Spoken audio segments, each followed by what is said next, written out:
Assalamualaikum warahmatullahi wabarakatuh. Perkenalkan, nama saya Muhammad Nazim Al-Amin, mahasiswa Ilmu Komunikasi Universitas Muhammadiyah Yogyakarta. Saya merupakan peserta mata kuliah Metode Penelitian Komunikasi Kualitatif tahun 2023. Pada video kali ini, saya akan menjelaskan tentang analisis framing, analisis naratif, dan analisis semiotik. Yang pertama, saya akan menjelaskan tentang apa itu analisis framing. Analisis framing merupakan penelitian yang berfokus pada pengaruh efek media massa dalam konteks komunikasi massa. Terdapat berbagai teori komunikasi massa, khususnya teori media massa, yang muncul untuk menjelaskan beragamnya fenomena yang terjadi. Beberapa di antaranya adalah teori usage and gratification, ada juga teori spiral of silence, dan ada juga teori agenda setting. Nah, berkaitan dengan teori agenda setting, terdapat konsep yang disebut framing. Nah, framing ini merupakan salah satu teori efek media massa yang menitik beratkan pada bagaimana isi media disajikan. Jadi, tidak hanya berpusat pada efek yang terjadi kepada masyarakat. Konsep analisis framing dikenalkan pertama kali oleh Erving Goffman pada tahun 1974 melalui bukunya yang bertajuk Frame Analysis: An Essay on the Organization of Experiences.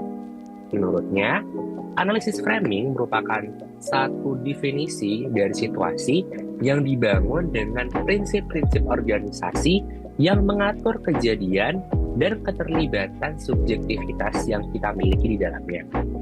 Sementara itu, Charlotte Ryan tahun 1991 menggambarkan analisis framing pada sisi penerimaan pesan. Ia menyatakan analisis framing itu sebagai sebuah instrumen atau alat untuk memesan informasi tentang apa yang dirasakan oleh khalayak terhadap berbagai masalah politik. Misalnya nih, kita menggunakan analisis framing untuk mendengar dan memahami rasa takut dan rasa sakit dari sebuah kelas, komunitas, atau sebuah bangsa, dan kemudian mengkristalisasi pemahaman mereka tentang sebuah masalah. Nah, dalam perkembangannya, analisis framing ini tidak hanya diterapkan dalam sosiologi ataupun psikologi, tapi juga dalam ilmu komunikasi. Jadi, analisis framing ini telah digunakan dalam berbagai penelitian komunikasi massa, komunikasi politik, komunikasi organisasi, dan manajemen public relation. Nah, dalam penelitian komunikasi massa, analisis framing ini dapat diletakkan di antara analisis wacana dan analisis isi. Dan pada umumnya, mengkombinasikan metode kualitatif dan metode kuantitatif. Bagi sebagian peneliti, analisis framing ini telah dipandang sebagai metode penelitian kedua dibandingkan dengan studi-studi yang dilakukan melalui agenda setting dan priming. Dalam berbagai aspek, frames berbeda dengan agenda setting dan framing. Sebagian penelitian tentang media yang menitik beratkan pada identifikasi frames media menggunakan materi analisis berupa pelaporan berita dan terkadang komponen-komponen visual. Untuk keperluan identifikasi frame media, para peneliti komunikasi menggunakan dua metode utama, yaitu metode induktif dan metode deduktif. Nah, kira-kira apa sih metode induktif dan metode deduktif itu? Jadi, metode induktif ini merupakan sebuah pendekatan terbuka terhadap sampel analisis guna mendeteksi kandungan frame. Van Gogh menawarkan rekomendasi untuk menyertakan metode induktif ke dalam frames, yang diawali dari ide bahwa di dalam teks kita itu tidak dapat menemukan frame secara eksplisit, tapi hanya berupa kata kunci yang menjadi petunjuk. Kemudian yang kedua tadi ada metode deduktif. Nah, metode deduktif ini berdasar pada frame yang telah ditetapkan yang kemudian diukur dalam sampel analisis. Metode deduktif dapat juga digunakan pada analisis komparatif.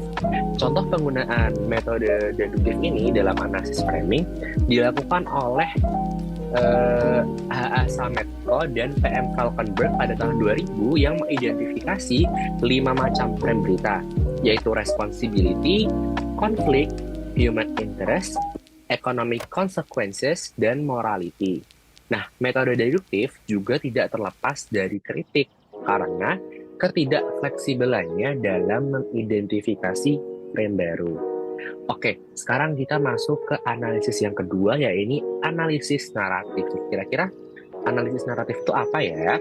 Jadi, dalam desain penelitian naratif, peneliti itu mendeskripsikan kehidupan individu, mengumpulkan, mengatakan cerita tentang kehidupan individu, dan kemudian menuliskan cerita atau riwayat pengalaman individu tertentu. Nah, jelasnya penelitian naratif ini berfokus pada kajian seorang individu. Ingat ya, penelitian naratif ini berfokus pada kajian seorang individu. Menurut Dayot dan Lightfoot pada tahun 2004 dalam Coswell menjelaskan penelitian naratif ini mempunyai banyak sekali bentuk dan berakar dari disiplin ilmu kemanusiaan dan sosial yang berbeda. Naratif bisa berarti tema yang diberikan pada teks atau wacana tertentu, atau juga bisa dikatakan sebagai teks yang digunakan dalam konteks atau bentuk penyelidikan dalam penelitian kualitatif. Nah, menurut Webster dan Metrova, narasi adalah suatu metode penelitian di dalam ilmu-ilmu sosial. Inti dari metode ini adalah kemampuannya untuk memahami identitas dan pandangan dunia seseorang dengan mengacu pada cerita-cerita yang ia dengarkan ataupun tuturkan di dalam aktivitasnya sehari-hari. Nah, dalam berbagai hal, cerita ini dapat muncul sebagai catatan sejarah, sebuah novel fiksi, atau juga bisa disebut sebagai dongeng, autobiografi, dan genre lainnya. Cerita ditulis melalui proses mendengarkan dari orang lain atau bertemu secara langsung dengan pelaku melalui sistem wawancara. Nah, studi tentang cerita dilakukan dengan berbagai disiplin keilmuan, termasuk sastra kritik, sejarah, filsafat, teori organisasi, dan sosial ilmu pengetahuan. Nah, dalam ilmu sosial, cerita dipelajari oleh para antropologi, sosiologis, psikologi, dan juga para pendidik. Menulis narasi adalah kolaborasi antara informan dan peneliti. Nah, hubungan antara informan dan peneliti ini harus menjadi satu. Maksudnya dia itu harus bisa membangun peduli, hormat, dan ditandai dengan kesetaraan suara. Informan dalam penelitian narasi harus merasa diberdayakan untuk menceritakan kisah mereka. Menurut Polkinghorne, ada dua pendekatan yang bisa diambil, yaitu pendekatan dengan membedakan antara analisis narasi dan analisis naratif. Dapat dipahami juga dengan narasi sebagai data dan data sebagai narasi. Adapun jenis narasi dapat dilihat dengan mengetahui pendekatan apa yang digunakan. Nah, yang pertama adalah analisis narasi. Jadi, analisis narasi ini adalah sebuah paradigma dengan cara berpikir untuk membuat deskripsi tema yang tertulis dalam cerita atau taksonomi. Sedangkan analisis naratif adalah sebuah paradigma dengan mengumpulkan deskripsi peristiwa atau kejadian dan kemudian menyusunnya menjadi cerita dengan menggunakan alur cerita. Nah, dari kedua pendekatan tersebut, pendekatan kedua adalah untuk menekankan berbagai bentuk yang ditemukan pada praktek penelitian naratif. Misalnya, sebuah autobiografi, biografi, dokumen pribadi, riwayat hidup, personal account, etnobiografi, dan juga autoetnografi.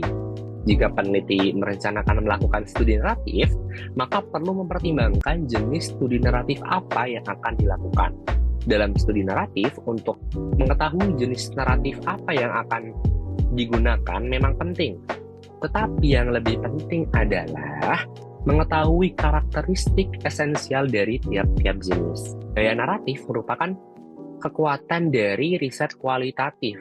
Tekniknya sama dengan bentuk storytelling, di mana cara penguraian yang mengabulkan batas-batas fiksi, jurnalisme, dan juga laporan akademis. Narrative in storytelling modes blur the line between fiction, journalism, and scholarly studies. Oke, lanjut ke analisis yang terakhir, yaitu adalah analisis semiotik. Jadi teman-teman, secara etimologis, kata semiotik ini berasal dari bahasa Yunani, yaitu simon, yang berarti tanda. Sementara itu, kata semiotika juga dapat merupakan penurunan kata bahasa Inggris, yaitu semiotics. Nama lain dari semiotika adalah semiologi, yang kemudian apabila dikaji secara terminologis, semiotika dapat didefinisikan sebagai ilmu yang mempelajari tentang tanda. Nah, tanda itu sendiri dianggap sebagai suatu dasar konvensi sosial dan memiliki suatu makna tertentu. Pada dasarnya, semiotika adalah ilmu yang mempelajari tentang makna dari tanda dengan menyertakan adanya mitos dan metafora yang bersangkutan dengan tanda tersebut. Konsep-konsep dasar dari semiotika yang dicetuskan oleh Ferdinand de Saussure ini meliputi tanda atau simbol, kode, makna, mitos, dan metafora. Kita akan bahas satu-satu ya teman-teman. Yang pertama itu dari tanda. Nah, menurut Saussure, tanda atau sign ini dibagi menjadi 3 komponen, yakni ada tanda itu sendiri, penanda, dan petanda. Nah, tanda atau sign mencakup aspek material berupa suara, huruf, gambar, gerak, dan juga bentuk. Sementara penanda atau signifier mencakup aspek material bahasa, yakni apa yang dikatakan atau yang didengarkan dan apa yang ditulis atau yang dibaca. Kemudian yang terakhir ada petanda atau signified, mencakup aspek mental bahasa, yakni ada gambaran mental, pikiran, dan juga konsep. Nah, ketiga komponen tersebut harus memiliki eksistensi yang secara utuh. Apabila salah satu komponennya tidak ada, maka tandanya tidak dapat dibicarakan atau bahkan dibayangkan di benak manusia. Jadi, petanda atau signifier adalah konsep yang nantinya akan dipresentasikan oleh penanda atau signifier. Nah, hubungan antara petanda dan penanda ini harus berkaitan satu sama lain supaya dapat menghasilkan makna atas tanda tersebut. Selain 3 tanda tadi yang sudah saya jelaskan, ada juga tanda-tanda yang berupa gambar. Misalnya ada icon, indeks, dan juga simbol. Jadi, icon itu adalah tanda yang mirip dengan objek yang diwakilinya. Keberadaan icon biasanya mirip dengan sesuatu yang dimaksudkan. Misalnya nih, ada gambar toilet di suatu gedung atau di pom bensin, yang berarti di situ ada tempat, ada toilet itu, ada tempat untuk ke kamar mandi, ada tanda untuk kita bisa ke kamar mandi di tempat tersebut. Nah, kemudian ada yang namanya indeks. Indeks itu adalah tanda yang memiliki sebab akibat dengan apa yang diwakilinya. Misalnya, di stiker paket yang biasanya kita check out itu biasanya terdapat gambar gelas pecah. Nah, itu berarti apabila paket tersebut dibanting atau dilempar, maka itu pasti akan pecah sama halnya dengan gambar yang tertera di paket tersebut. Nah, contoh lain juga ada di tempat wisata misalnya. Biasanya ada tanda berupa jejak kaki yang berarti situlah tempat titik untuk foto gitu. Nah, kemudian yang terakhir tadi ada simbol. Nah, simbol ini adalah tanda yang didasarkan pada konvensi, peraturan, atau perjanjian atas kesepakatan bersama. Nah, keberadaan simbol ini hanya dapat dipahami artinya apabila seseorang tersebut memang sudah mengerti kesepakatan bersama yang ada. Misalnya ada tanda hati berwarna merah muda itu diartikan sebagai cinta, yang mana semua orang tanpa sadar telah menyepakati simbol atau arti dari hal tersebut. Oke teman-teman, kita lanjut ke konsep dasar dari analisis semiotika yang kedua, yaitu adalah kode. Nah, jadi kode itu juga termasuk dalam hal yang dipelajari dalam analisis semiotika. Kode adalah cara pengkombinasian tanda yang memang telah disepakati secara sosial untuk memungkinkan pesan tersebut tersampaikan kepada orang tertentu. Menurut Bartes, kode dalam semiotika ini memiliki 5 macam. Jadi yang pertama ada yang namanya kode hermeneutik. Jadi kode hermeneutik yaitu merupakan kode yang berupa menyodorkan berbagai pertanyaan, teka-teki, respon, enigma, penangguhan jawab, dan yang pada akhirnya akan menuju pada jawaban pasti. Kode ini biasanya berhubungan dengan teka-teki yang timbul dalam sebuah wacana. Kemudian yang kedua ada kode semantik, yakni kode yang mengandung adanya konotasi pada level penanda. Konotasi atau nilai rasa yang terdapat dalam kode ini misalnya berupa maskulinitas, feminisme, kebangsaan, dan lain-lain. Kemudian yang ketiga ada kode simbolik, yakni kode yang berkaitan dengan psikoanalisis hingga adanya pertentangan dua unsur. Kemudian yang keempat ada kode narasi, yakni kode yang memuat adanya cerita, urutan, dan narasi. Nah, biasanya setiap karya fiksi itu pasti memiliki kode narasi ini. Dan yang terakhir adalah kode kebudayaan atau kultural, yaitu kode yang bersifat anonim di bawah sadar, mitos, sejarah, moral, dan legenda. Oke, lanjut ke yang ketiga, itu ada makna. Jadi, segala makna yang ada di dalam kehidupan ini secara tidak langsung diciptakan berdasarkan pada simbol-simbol yang menunjuk pada suatu peristiwa atau objek tertentu.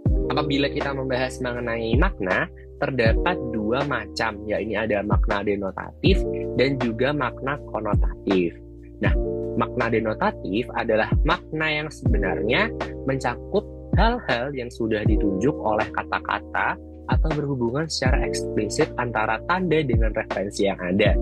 Misalnya, terdapat gambar manusia, itu berarti maknanya emang ada hubungannya dengan manusia selaku makhluk hidup. Kemudian pada makna konotatif adalah makna yang tidak sebenarnya, meliputi perasaan, emosi, nilai-nilai kebudayaan, hingga sudut pandang dari suatu kelompok.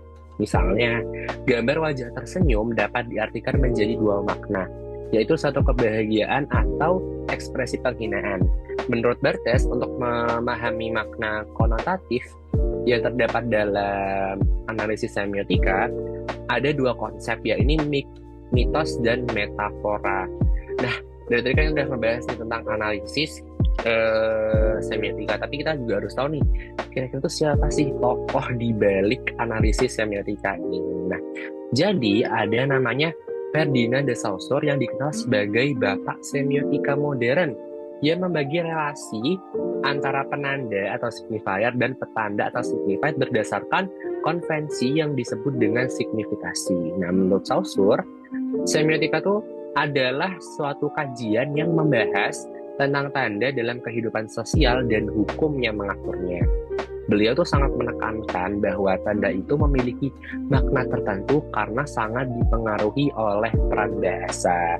Nah, Saussure kemudian membagi konsep semiotik ini berdasarkan 4 konsep, yaitu ada significant dan signify, ada langue dan parol, kemudian ada sinkronik dan diakronik, dan yang terakhir ada sintakmatik dan paradigmatik. Kemudian yang kedua juga ada namanya Charles Sanders Peirce. Nah, kalau menurut Peirce, tanda dalam semiotika tuh akan berkaitan dengan logika, terutama logika manusia untuk menalar adanya tanda-tanda yang muncul di sekitarnya.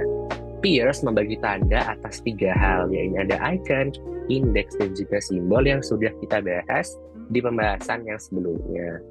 Oke teman-teman, jadi kayaknya itu aja pembahasan tentang analisis framing, analisis naratif, dan juga analisis semiotik dari aku. Kalau gitu, itu aja dari aku, kurang lebihnya mohon maaf.